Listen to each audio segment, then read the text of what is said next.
Alors, merci beaucoup déjà pour l'invitation, c'est un grand plaisir, et pour l'introduction.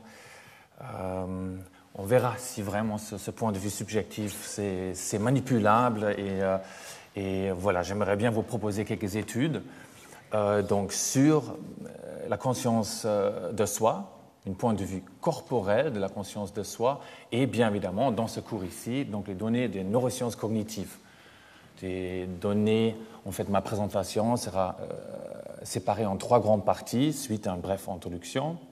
La première, les données de la neurologie comportementale ou cognitive.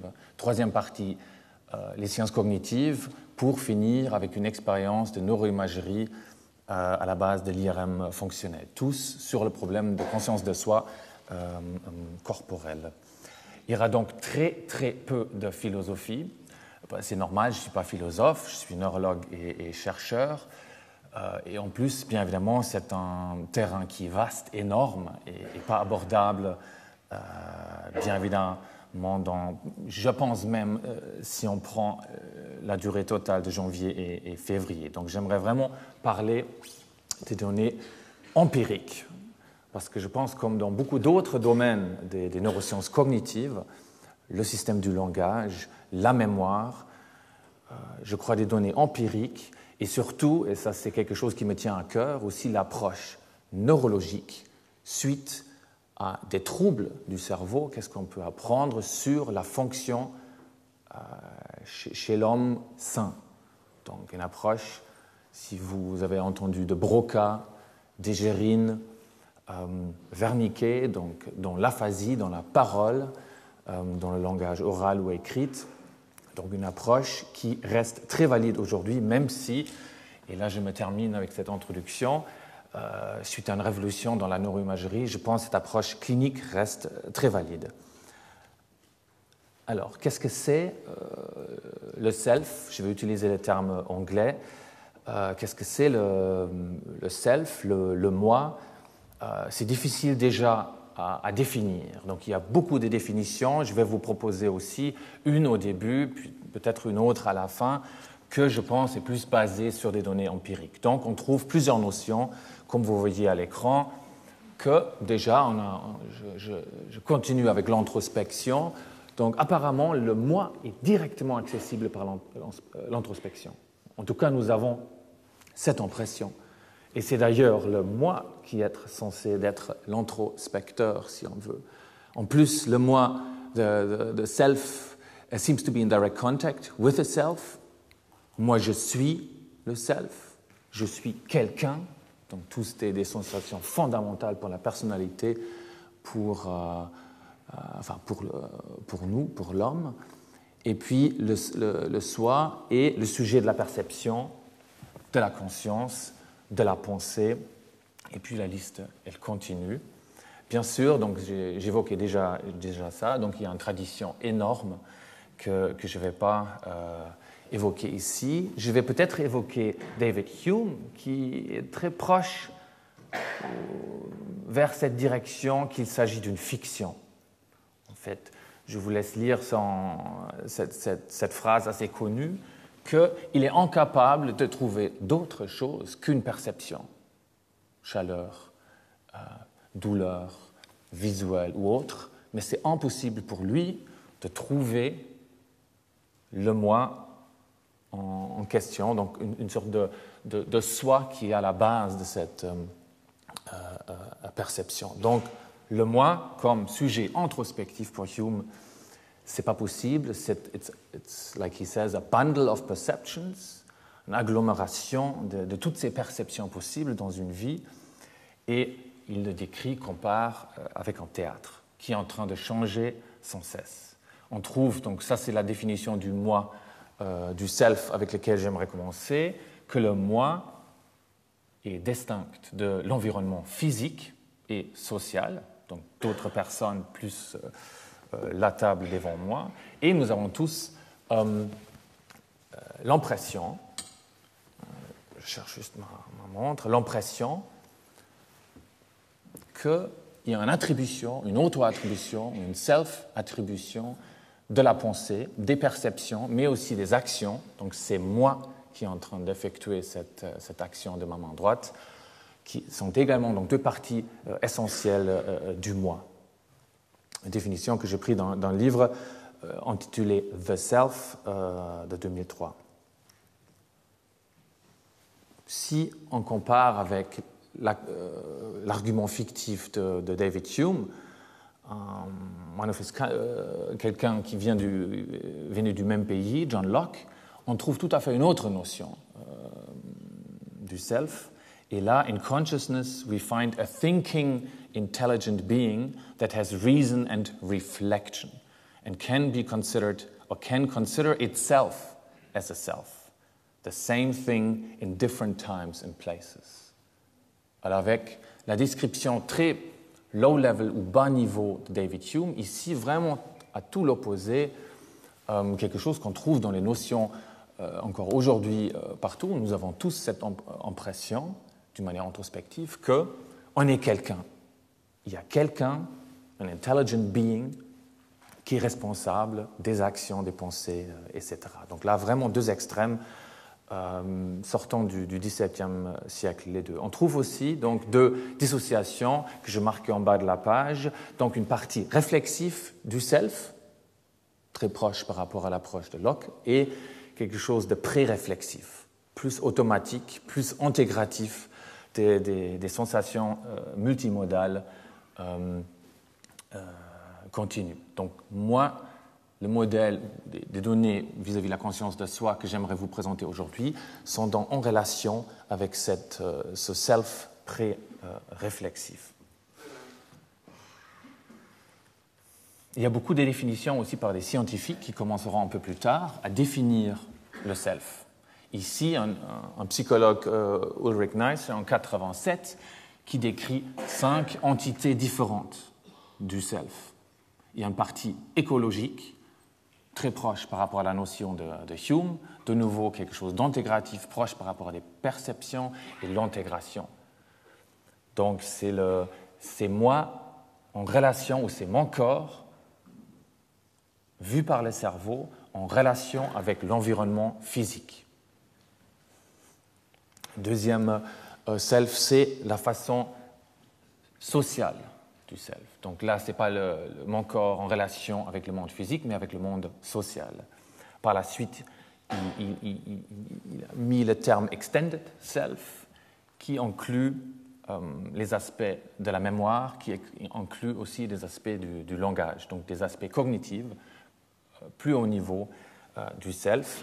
Un autre aspect qui est encore plus élevé, conceptuel, des notions conceptuelles, et puis une notion un peu à la fin, beaucoup moins décrit que les autres aspects, donc une partie privée du self, plus liée à des aspects subjectifs.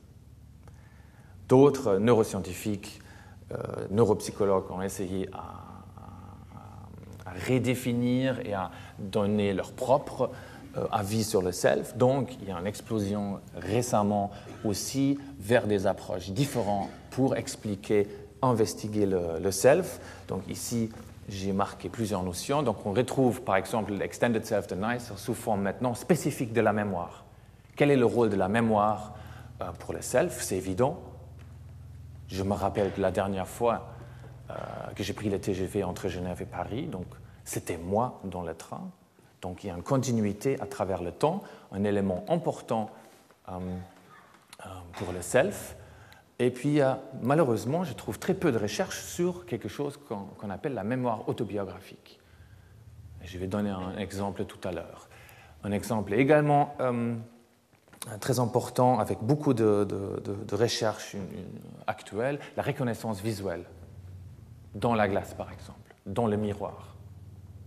Ce n'est pas du tout une tâche facile, comme la psychologie développementale a démontré.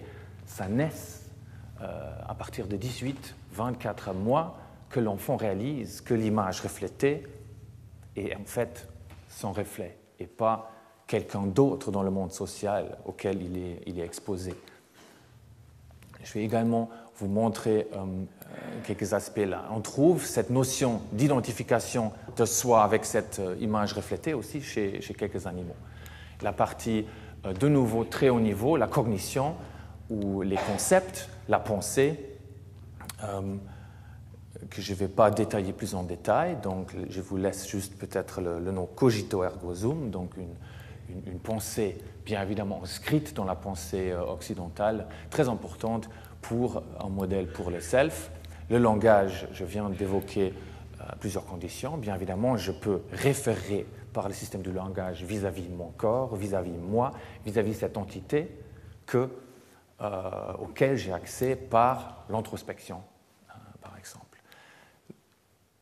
Quelque chose qui est actuellement très important aussi, l'arbitre libre ou les intentions, la sensation d'agentivité. Également, cette sensation d'attribuer minus, une conscience de soi à une action effectuée par moi. Donc c'est une ligne de recherche également importante, comme les approches sociales vis-à-vis du self. Mais mon argument va être que toutes ces façons bien évidemment, c'est logique que les neuroscientifiques vont regarder le self à travers ces systèmes, les systèmes de leurs expertises, mais je vais argumenter aujourd'hui que ce n'est pas assez fondamental pour avoir une explication qui va directement expliquer, enfin pas expliquer, mais aborder la conscience de soi. Ça sera plutôt la partie reconnaissance visuelle de la conscience de soi, de la mémoire vis-à-vis de la conscience de soi. Donc c'est une explication partielle du problème qu'on s'est posé aujourd'hui. Pour la reconnaissance des visages, donc voici l'exemple que j'ai évoqué. J'ai évoqué également que chez des primates, des singes notamment, il y a une capacité de détecter avec un miroir une tâche, par exemple, qui était appliquée par un expérimentateur au niveau du front, derrière l'oreille, avec donc l'outil du miroir. Donc là, il faut une conception d'une schéma corporel ici, d'une conscience de soi, pour utiliser cet outil visuel, spéculaire, pour regarder son propre corps. Cette technique a été aussi utilisée, donc les images visuelles de soi qu'on voit souvent dans les miroirs, opposées à des visages connus. Et puis, on peut morpher ces images, par exemple, et suite à une stimulation ou une anesthésie d'une hémisphère, on peut demander au sujet ce qu'ils sont en train de voir sur cette image morphée. Et selon l'hémisphère anesthésié, la réponse, elle change. Notamment, cette image qui est donc moitié-moitié sujet ou Marilyn Monroe, suite à une anesthésie dans l'hémisphère droite, le sujet voit les visages de Marilyn, comme il y a un déficit dans le système pour la reconnaissance de son propre visage. Et puis, bien évidemment, cette même technique de présenter des images morphées a été associée à l'imagerie, la neuroimagerie, pour détecter tous les réseaux en détail impliqués dans cette tâche. On voit donc ici, par exemple, quelque chose qui va revenir aujourd'hui, une prédominance de l'hémisphère droite dans cette tâche conscience de soi, dans le sens ou sa façon, reconnaissance de son propre visage. Juste, je vais brièvement évoquer les images du sujet neuropsychologique probablement le plus connu, fameux, donc c'est le sujet HM, qui suite à une lésion de l'hippocampe antérieur, comme vous voyez ici, il manque l'hippocampe de structure neuroanatomique ici, qui avait perdu sa mémoire déclarative. Il aura aussi donc perdu sa mémoire d'une façon antérograde. Il ne pourrait plus enregistrer des nouveaux éléments aperçus ou réfléchis. Qu'est-ce que c'est ? Malheureusement, le self de HM est très très peu examiné. Je trouve une lacune incroyable, étant donné qu'il y a certainement 200 articles qui ont été effectués, qui rapportent des données chez lui, mais il y a très très peu de données sur qu'est-ce que c'est le self de ce patient en question. Les chercheurs disent qu'il a encore un self, mais est-ce qu'on peut avoir un self sans système de mémoire déclaratif ? Ça sera une question fondamentale. Mais en tout cas, les peu de données qu'on a suggèrent quand même que le self, la conscience de soi, persiste aussi chez des patients sans mémoire qui sont, bien évidemment, si on retourne juste à l'image ici, un argument contre que la mémoire peut de manière fondamentale expliquer qu'est-ce que c'est la conscience de soi. Pour ça, je vous montre ces deux exemples.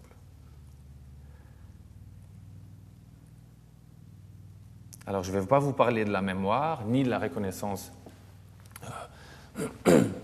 de visage, mais je vais parler donc de la conscience de soi corporelle, comme j'ai introduit. Et là, ce n'est pas du tout une approche nouvelle, elle existe historiquement. Je viens donc, comme Stanislas a évoqué, de la neurologie.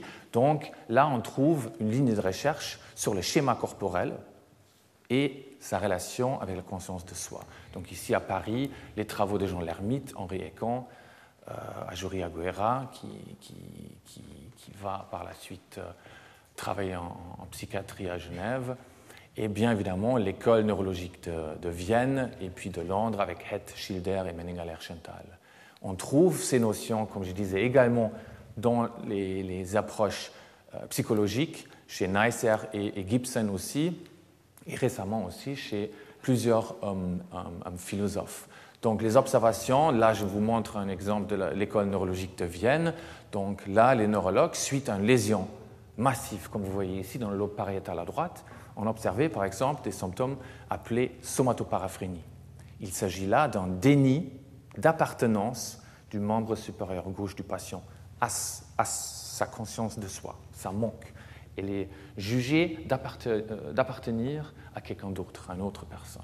Juste pour vous donner un exemple, on trouve ces phénomènes bien évidemment en 1924 et aujourd'hui dans tous les hôpitaux. On trouve également ici une observation plus récente de Genève suite à des lésions, surtout de l'hémisphère droite, déjà évoquées dans la reconnaissance de son propre visage, et notamment suite à des lésions dans l'insula et dans la jonction temporopariétale. Mais j'aimerais donc introduire c'est une longue introduction finalement que j'ai fait, mais qu'est-ce que je propose comme conscience de soi corporelle comme exemple. J'aimerais vous présenter un exemple d'un patient présenté par Peter Halligan, donc des patients avec des membres frontaux, donc phénomène fréquent. 95% de cette population souffre au début d'un membre fantôme qui va par la suite, ce pourcentage, descendre, mais cela nous dit déjà que l'expérience d'être propriétaire d'un corps, d'un bras, dans ce cas ici de l'avant-bras droit, ne nécessite pas l'existence de cette partie physique de son corps. Il suffit, et ça c'est les travaux de Ronald Melzack qui l'ont montré, d'avoir une représentation corticale, cérébrale de ce bras, innée même. Il y a des données que Ronald Melzack a également observées. Donc il suffit d'avoir une sensation, pour avoir une sensation de bras droit, ça suffit d'avoir un cerveau qui représenterait ce bras, ou qui a, dans ce cas ici, représenté ce bras avant l'amputation. Donc le membre fantôme, il est représenté, c'est ici fait par un artiste qui a travaillé avec Peter Halligan en 2002. Le patient sent non seulement la persistance d'un avant-bras essentiellement de la main, mais il la sent aussi dans une certaine position. Et en plus, cette sensation est identique par rapport à la sensation qu'il a pour sa main contralatérale.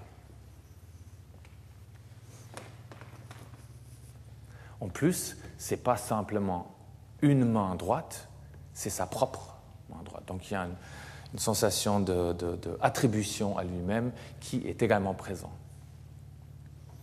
Incarnée, on pourrait dire. C'est une sensation, une expérience incarnée. La question que j'aimerais proposer, et c'est la ligne de recherche qu'on poursuit, est-ce qu'on trouvera des exemples empiriques pour pas seulement un membre fantôme, mais un corps fantôme chez les patients, ou est-ce qu'on peut les induire d'une manière expérimentale dans le laboratoire.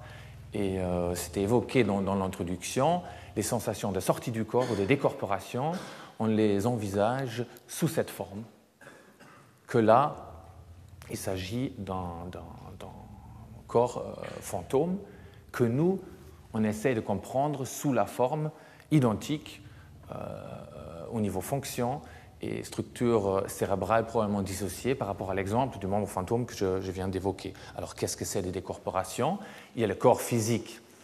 Chez vraiment la grande partie des sujets qui rapportent ces sensations, qui est souvent en position couchée, et on a l'impression qu'il y a un deuxième corps qui est en suspension, souvent 2-3 mètres, à 2-3 mètres de distance du corps physique, et puis que le moi, la conscience de soi, elle n'est pas localisée ici, mais elle est ressentie d'être localisée en suspension, si vous voulez, dans un espace qu'on peut appeler volume ou avec souvent aussi un point central, donc une perspective de la première personne qui est également congruent avec cette position élevée à 2-3 mètres du corps. Donc il y a ces trois phénomènes clés de la décorporation. Il y a une self-localisation extracorporelle.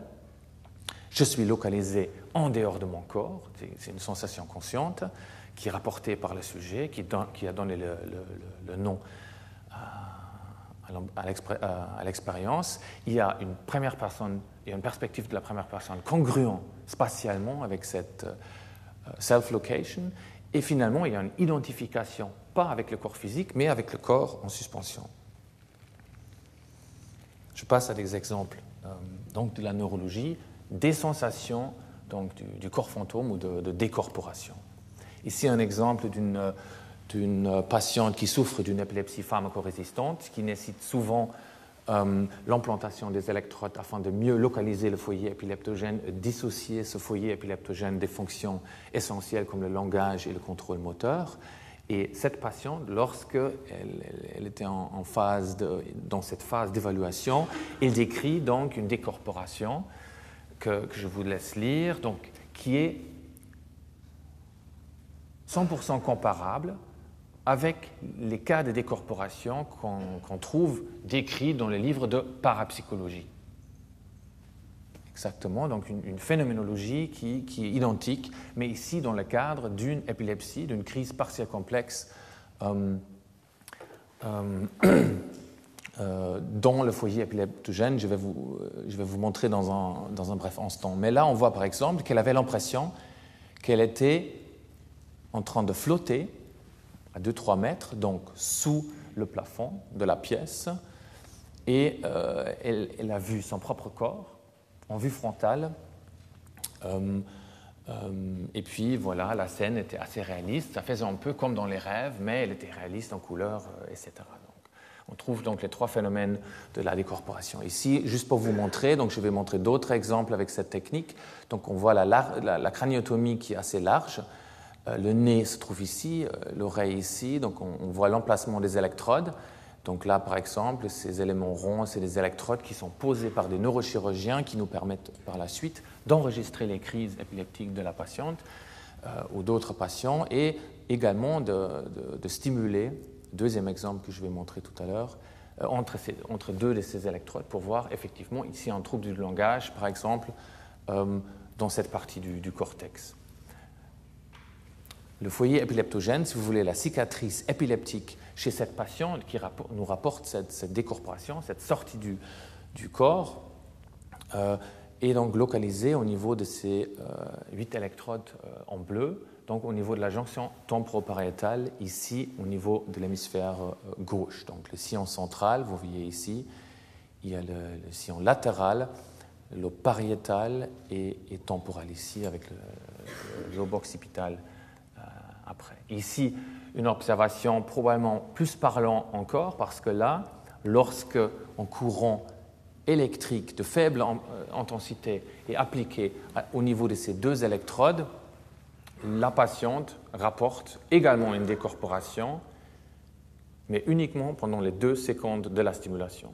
Donc là, on avait pu observer comme, en fait, on va allumer la lumière dans une pièce, ou l'étendre, que là, en mettant ce courant électrique pendant 2 secondes à cet endroit précis, il y a lieu d'une décorporation, également caractérisée avec ces 3 phénomènes phénoménologiques. Donc, décorporation, sensation d'être en dehors de son corps, sous le plafond, d'avoir une perspective de la première personne qui est congruente avec cette localisation et de s'identifier avec ce corps en suspension. Quelque chose qui était intéressant ici, on ne peut pas simplement collectionner des détails phénoménologiques chez cette patiente, mais on peut, dans le cadre de possibilités cliniques, effectuer quelques examens ou tests avec la patiente. Donc, par exemple, si lorsque on demandait à la patiente de regarder ses bras devant elle, il n'y avait pas de décorporation, mais il y avait comme j'ai marqué là, une illusion visuo-somatosensorielle de son propre corps. Elle avait donc l'impression que uniquement son bras gauche, donc contralatéral par rapport à la stimulation, était raccourci. Si elle regardait ses jambes, elle avait l'impression que ses deux jambes sont raccourcies, sans bien évidemment que nous, on a pu observer un mouvement de la patiente. Mais donc il y avait un changement au niveau de la perception de son propre corps, d'aucun autre élément du monde physique, uniquement son corps visuel a été transformé ou ressenti d'une manière transformée. Et bien évidemment, uniquement pendant les 2 secondes. Donc ça suggère, vu qu'on stimule au même endroit, que la décorporation est peut-être aussi liée à un trouble de l'intégration multisensorielle.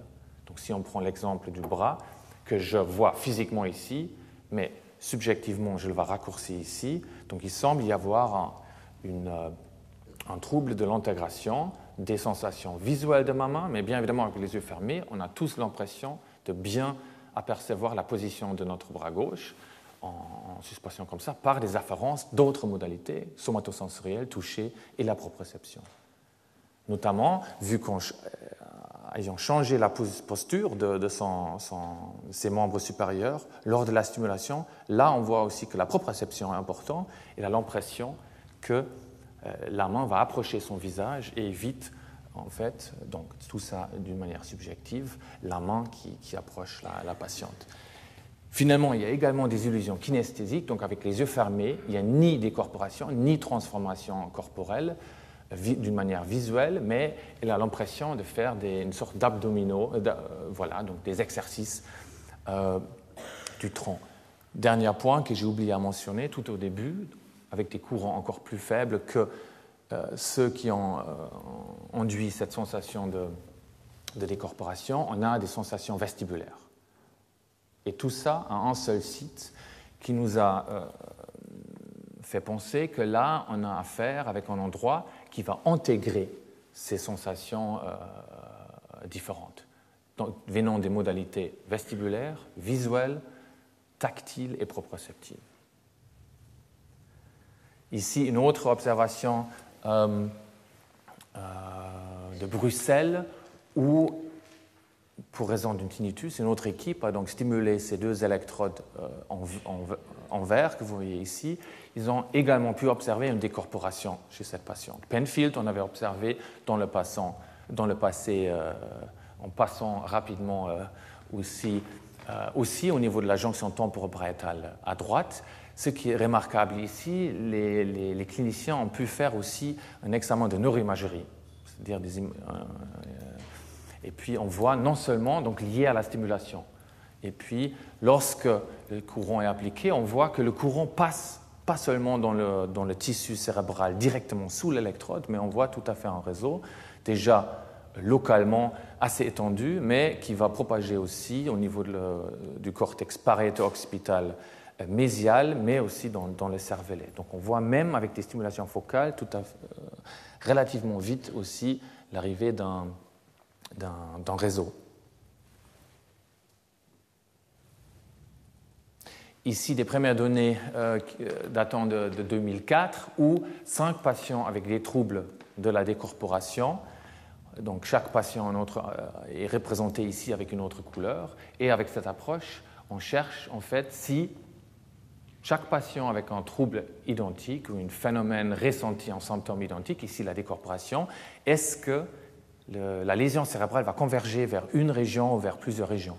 Ce qu'on a pu observer ici, que chez 4 sur 5 à l'époque, on observe donc une implication de cette jonction temporopariétale, donc encore une fois le lobe pariétal et la partie postérieure du lobe temporal ici. Récemment, avec Lucas Edrich dans l'équipe, on avait regarder ça dans un groupe des patients. Donc là, on a 9 patients actuellement, avec 8 sur 9, donc chaque patient de nouveau dans une autre couleur. On voit une implication de l'hémisphère droite.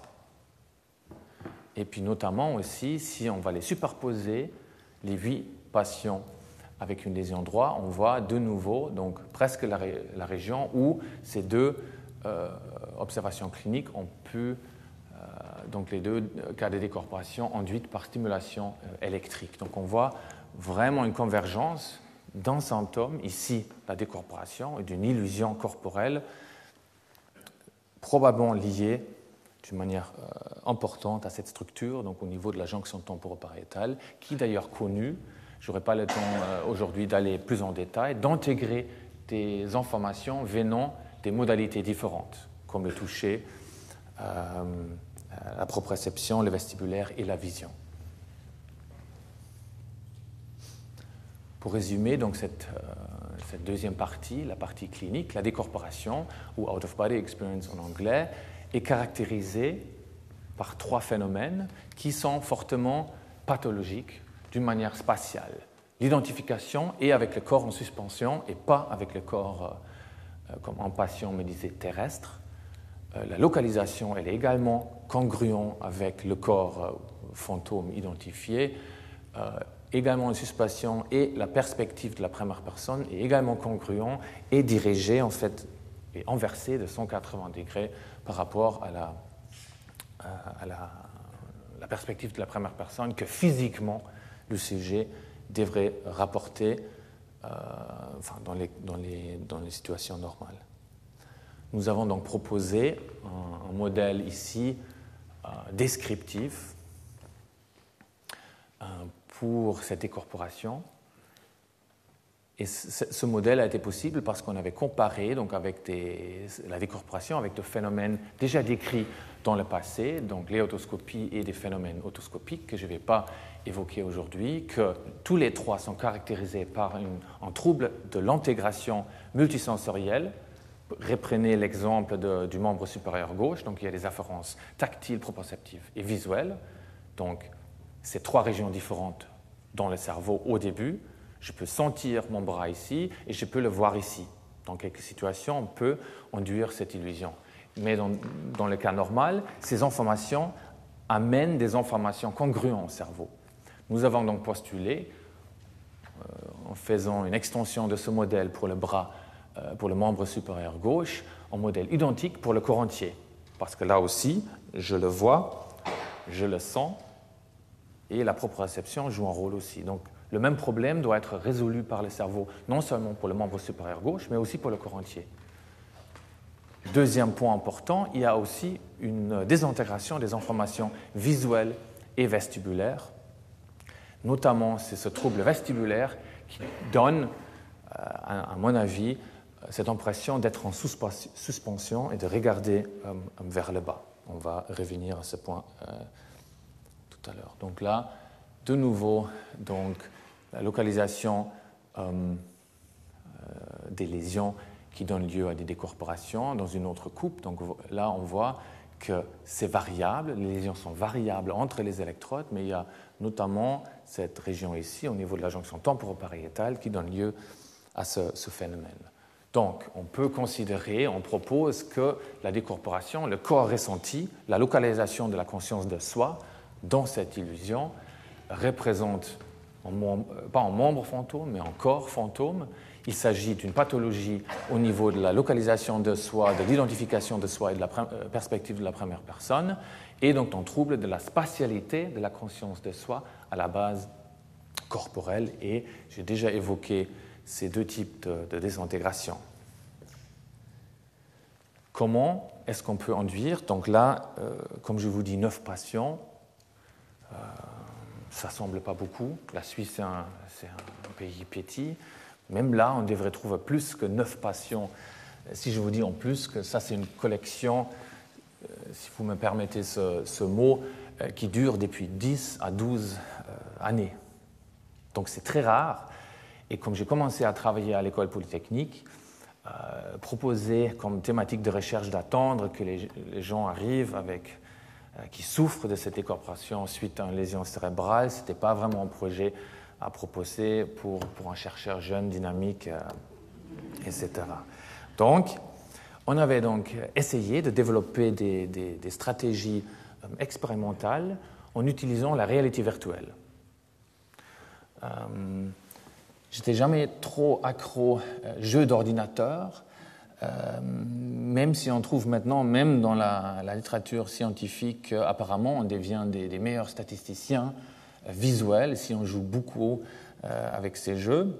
J'ai des jeunes enfants, peut-être je vais apprendre ça maintenant, 20 ans après, mais autour de moi, à cette école polytechnique, il y avait un groupe de réalité virtuelle qui avait toute une gamme de technologies qu'ils ont utilisées plus pour des buts techniques, qu'on a donc pu, en collaboration, développer quelques stratégies pour induire des illusions corporelles en mettant en conflit un stimulus visuel et somatosensoriel.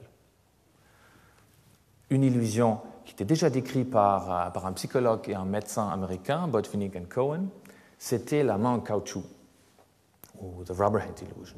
Et puis avec cette illusion, on arrive à induire deux sensations qui sont assez intéressantes, notamment donc une sensation qu'une main de caoutchouc est ma propre main, et que si on touche cette main fautive en plastique, je localise le toucher, pas sur ma propre main, mais sur cette main en caoutchouc. Alors, qu'est-ce qu'ils ont fait? L'expérimentation est extrêmement simple. J'aurais dû amener une main ici, comme ça, on aurait pu faire cette expérience ensemble. Le sujet expérimental est localisé ici. Le bras de cette personne est caché de la vue directe et se trouve donc à la périphérie ici. Devant, il y a une main, la fameuse main en caoutchouc que vous voyez ici en agrandissement, et l'expérimentateur, ici Binja Lengenager du labo. Donc on va toucher, caresser les deux mains, la main en caoutchouc et la vraie main en même temps. Donc on crée un conflit très très simple, très low-tech si vous voulez. Donc il y a un toucher visuel aperçu par le système visuel ici et un toucher tactile, réel, physique si vous voulez, à quelques centimètres. Normalement, on met une distance à peu près de 20 centimètres. Si vous voulez essayer ça plus tard dans la cuisine chez vous, ça marche aussi avec des gants remplis, etc. Donc, c'est vraiment pas important. Il faut grosso modo 5 doigts, une main, et ça suffit pour induire chez quelques sujets, pas chez tout le monde, cette illusion. Alors, on va stimuler donc ces deux mains, la main visuelle, si vous voulez, et la main tactile. Et on va donc utiliser ce conflit et les sujets, après 1 ou 2 minutes de stimulation, vont rapporter que le toucher, qui est bien évidemment appliqué ici, qu'il soit ressenti ici. Donc l'introspection ne fonctionne pas du tout, on dirait là. Très facile, même après 30 secondes, d'induire ces illusions. Deuxième sensation intéressante, ce n'est pas seulement le toucher qui est mal localisé, cette main aussi, chez quelques sujets, donne une sensation qu'elle est la mienne, qu'elle m'appartient. Bien évidemment, il faut ajouter des données comportementales. Là, on donne des questionnaires à des sujets.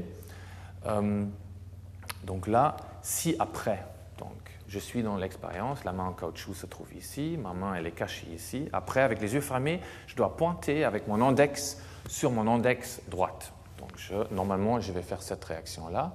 Mais dans la situation de la main en caoutchouc, je ne vais pas pointer ici, je vais pointer dans la direction, drifter, shifter dans la direction de la main en caoutchouc.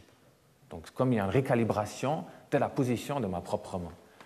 Et situation intéressante et de nouveau importante, il ne faut pas seulement trouver cette erreur de pointage, mais il faut aussi le contrôler, manipuler, qui est également assez facile à faire par la simple manipulation qu'en fait les deux strokings, les deux caresses, ne sont pas appliquées en même temps, mais avec un petit délai d'1 seconde entre les deux. À ce moment-là, le pointage est correct, donc le sujet va pointer correctement ici, et en plus, ces illusions, elles sont plus présentes. Donc, c'est ça, si vous voulez, en façon courte, la rubber hand illusion, la main en caoutchouc. Donc, qui montre qu'on se trompe sur son propre bras gauche. Ce n'est pas seulement ces patients rapportés en 1924 par Putzel qui peuvent se tromper suite à des lésions importantes sur l'appartenance de leur partie du corps, c'est induisable dans chaque cuisine, si vous voulez, très facilement. Donc c'est presque la normalité qu'on se trompe sur son propre corps. Alors nous, pas de surprise, donc vu que j'ai proposé membre fantôme versus corps fantôme, on va essayer d'utiliser cette technique maintenant de la main en caoutchouc, de projeter ça et de tester si on peut induire une illusion de corps en caoutchouc. Le chercheur en question avait regardé un peu sur le net si rubber body illusion, ça sera le bon terme à utiliser, mais les types d'images qu'il a reçus en réponse n'étaient pas vraiment les bonnes. Donc nous, on a plutôt proposé d'utiliser le terme full body illusion, abréviation FBI, qui est aussi pas mal. Alors, qu'est-ce qu'on a utilisé comme setup? Le sujet expérimental est positionné ici. Il y a le goggles, le head-mounted display ici, donc une sorte d'écran directement devant les yeux du sujet pour éviter que le reste de la pièce est vu directement. Donc, qu'est-ce qu'il voit sur cet écran? Donc, il y a une caméra positionnée 2 mètres derrière, à une distance de 2 mètres. Donc, rappelez-vous, à peu près 2-3 mètres, c'est la distance d'où est le déplacement ressenti lors d'une décorporation. Et cette caméra, avec 3D, va donc filmer le corps avec ce point de vue drifté ou de 2 mètres derrière. Donc, ce que le sujet voit, bien évidemment, c'est un corps qu'on peut appeler virtuel ou visuel qui se trouve 2 mètres devant son propre corps. Et pas de surprise, donc très simpliste, on a appliqué un stimulus tactile sur le dos que le sujet, comme dans au comparable par rapport à la main en caoutchouc, va donc voir 2 mètres devant. Donc là, il y a le conflit qu'on vient de voir dans la main en caoutchouc, il est également proposé au niveau du corps entier, donc un stimulus tactile appliqué et ressenti ici, et un stimulus visuel sur son propre corps, vu sur son propre corps à 2 mètres de distance. Et donc on avait une manipulation très similaire, des questions très similaires par rapport à la main en caoutchouc. Par exemple, ici, la question d'identification avec le corps. I felt as if the virtual body was my real body. Et les 2 premières questions, en fait, on a remplacé le mot bras par corps entier, que le toucher était ressenti là où je vois mon corps touché et pas où je le sens. Donc on voit ici cette question, la première question par exemple, dès que la stimulation est appliquée d'une manière synchronisée, on voit une localisation de toucher là où je vois la sensation, le dos touché. Donc je ressens d'une manière très forte le toucher localisé où je le vois, pas où je le ressens. Et cette sensation va fortement être diminuée lorsqu'il y a une synchronisation entre les 2 stimuli, donc visuel et tactile. L'identification également, elle montre cet même effet, c'est-à-dire plus fort dans la stimulation synchronisée, donc je vais m'identifier avec ce corps virtuel, mais significativement moins dans la situation asynchronisée. On ne pourrait bien évidemment pas demander au sujet de montrer suite ou après l'illusion vers leur corps, comme c'était possible pour le bras, parce que voilà, ça sera logiquement toujours juste, je pense, par le sujet. On n'a jamais testé. On a donc pris une technique de la perception vestibulaire, donc suite ou après cette stimulation d'1 minute ou de 2 minutes, le sujet était déplacé de manière passive, à peu près 1,5 mètre en arrière, et puis sa tâche était simple après, de simplement retourner à la position.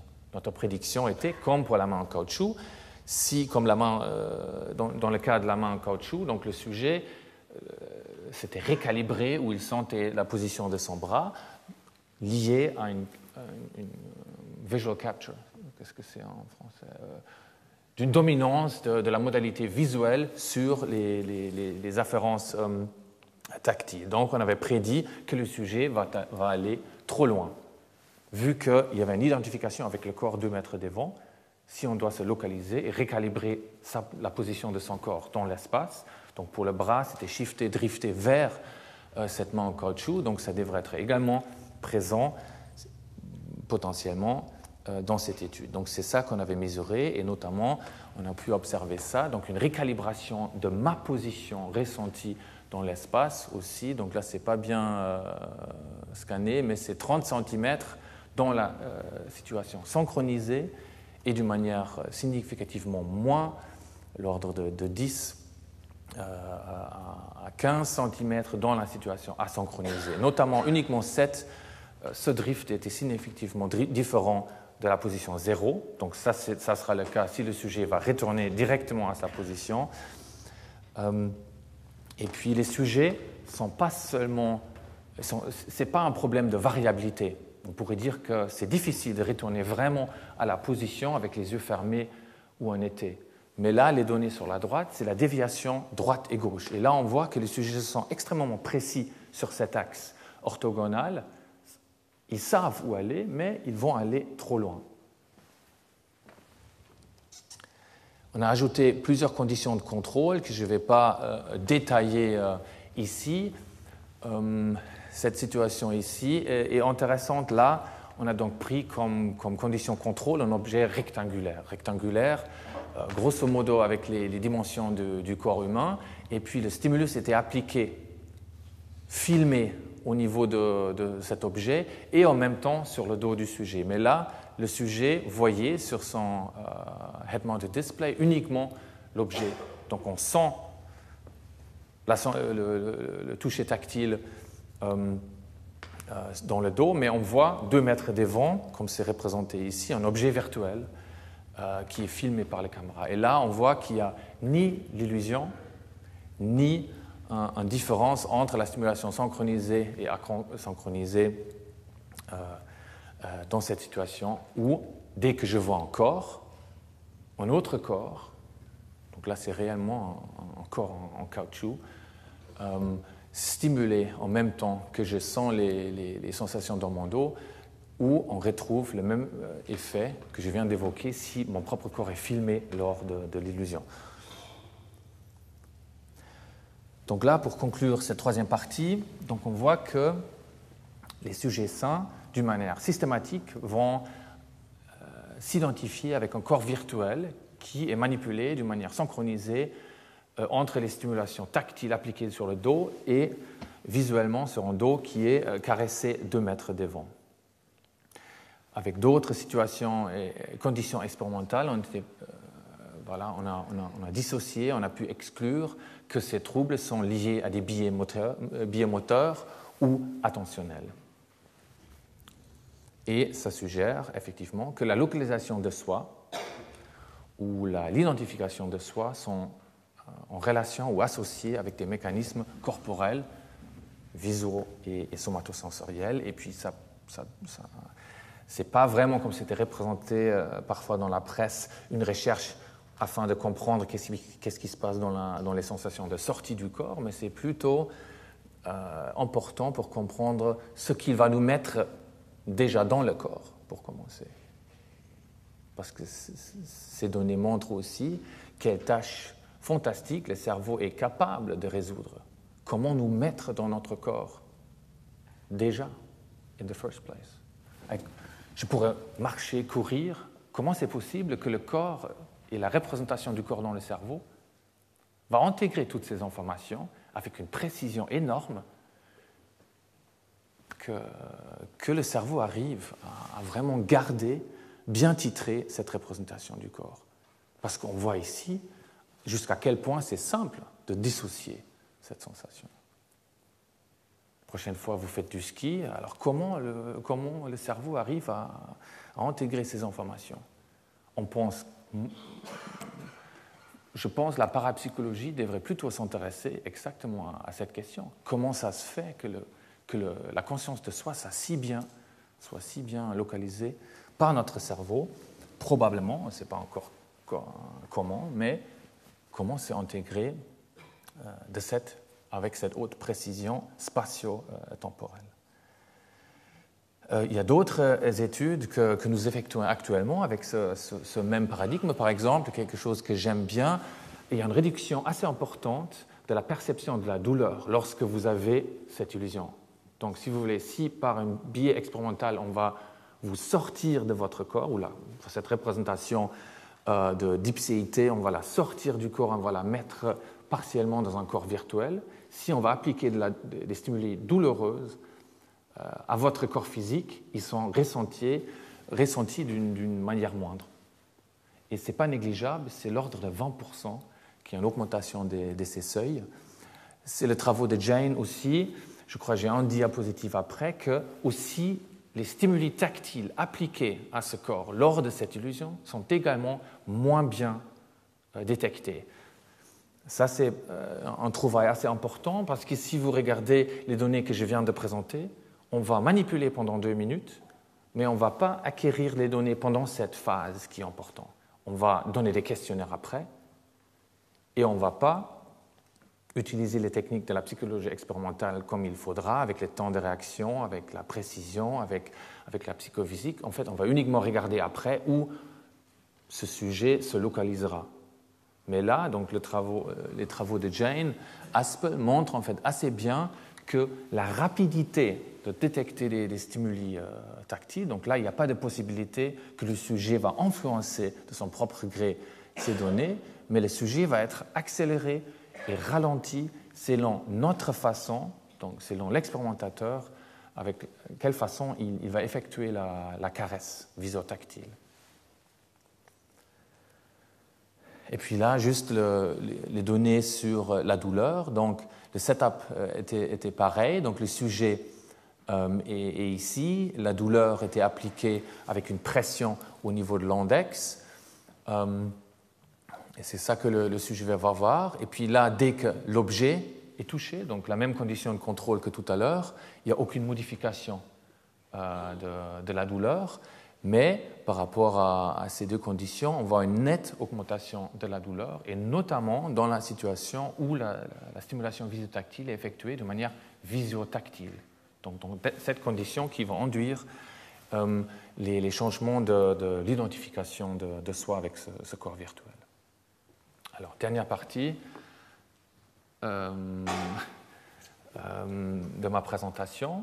Comment on va maintenant effectuer donc une recherche en associant à cette technique de sciences cognitives que j'ai évoquée en utilisant les techniques de la neuroimagerie, l'IRM fonctionnel. Donc là, comme vous savez, probablement, on est couché dans un scanner, on est sur un lit,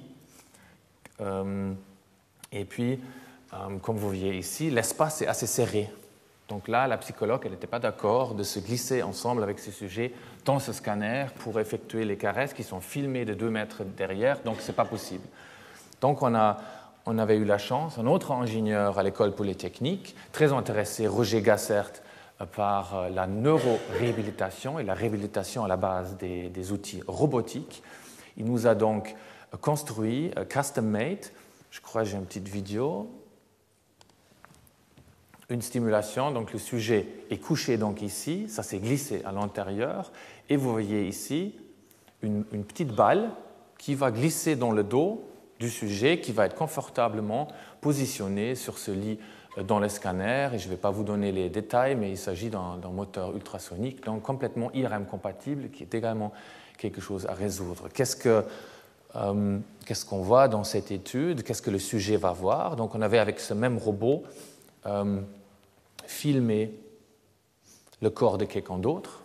Donc, imaginez-vous que vous êtes ici, on caresse par un robot votre dos, et le même profil de mouvement est appliqué à un corps visuel qui semble flotter sur vous dans le scanner. Bien évidemment que le sujet a vu qu'il n'y a pas assez d'espace, mais on a effectué ça, donc vous voyez, et puis on avait effectué donc, la stimulation de manière synchronisée ou asynchronisée entre ces deux conditions. Il y avait aussi une condition de contrôle où le même robot a été utilisé pour créer un film sans le corps visuel. Et bien évidemment, on avait émis comme hypothèse que, essentiellement dans cette situation corporelle, on devrait induire aussi des changements d'identification et des troubles de localisation, des changements de localisation.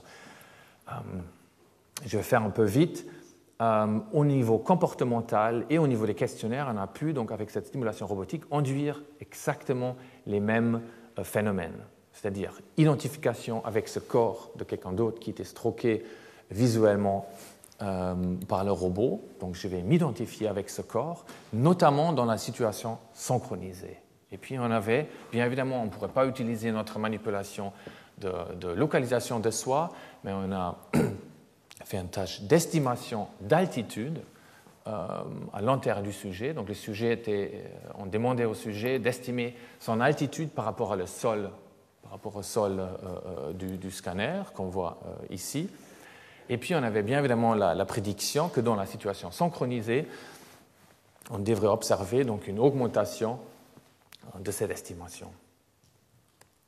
Notamment, c'était ça qu'on a pu observer, en tout cas dans un groupe des sujets. On voit ici, donc, estimation d'altitude. Donc, le plus bas, c'est ici, le plus haut, ça sera vers les 1400. On voit dans la condition synchronisée, donc synchronisée entre stimulation visuelle et tactile, on voit une augmentation, une estimation plus élevée de son propre corps, représenté ici par le corps dans les pantalons en gris, et dans la stimulation asynchronisée, c'est moins élevé et significativement différemment jugé par rapport à la stimulation synchronisée. On avait encore un autre groupe des sujets que je ne vais pas mentionner ici parce que le temps est malheureusement trop avancé.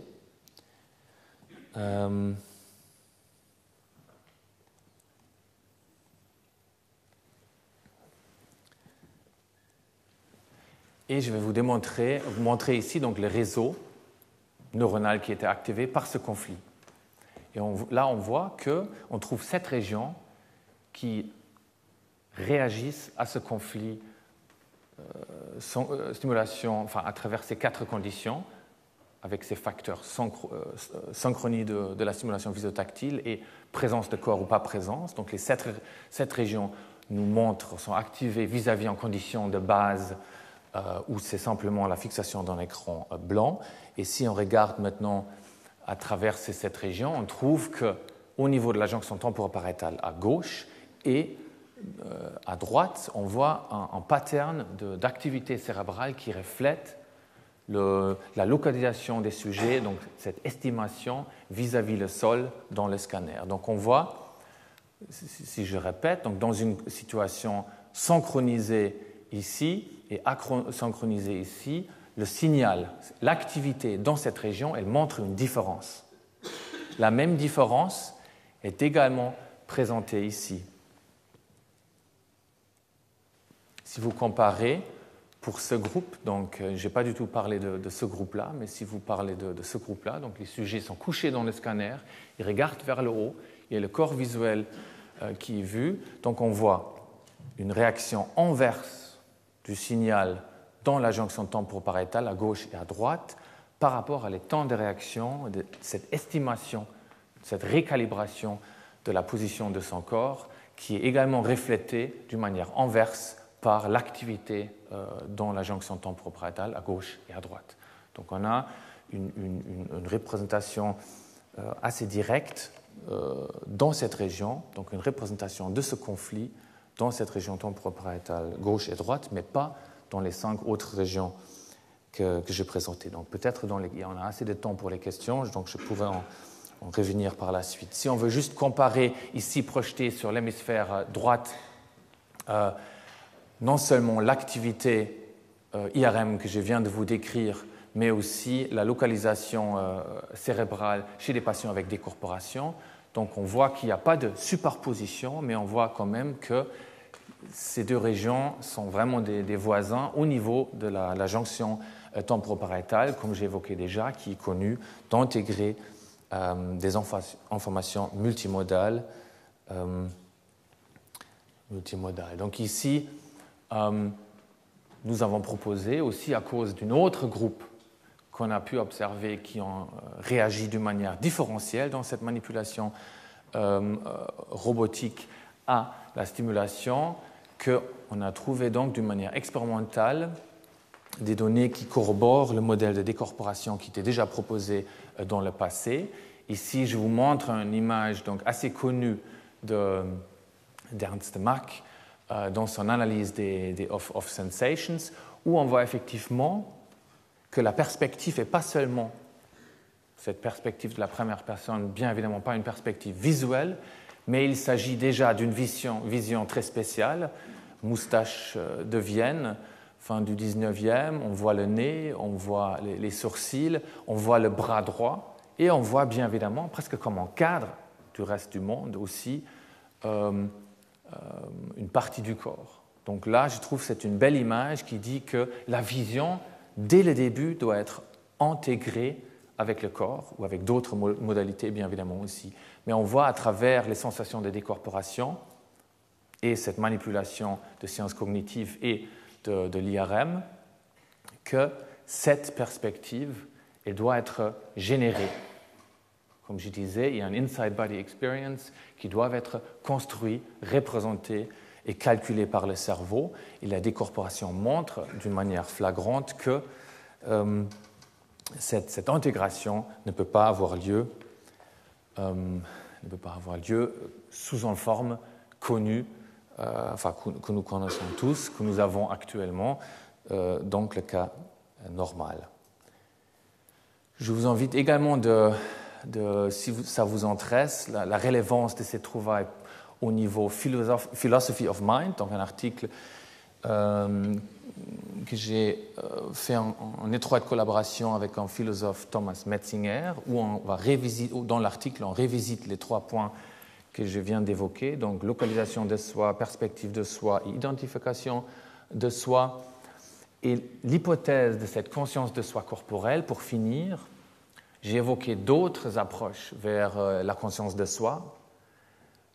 L'idée est qu'il s'agit là vraiment d'une capacité fondamentale que l'homme va partager certainement, et c'est déjà trouvé avec des animaux, qui pour moi c'est un grand avantage parce qu'on peut tester beaucoup d'autres phénomènes avec une expérimentation chez l'animal, étroitement avec des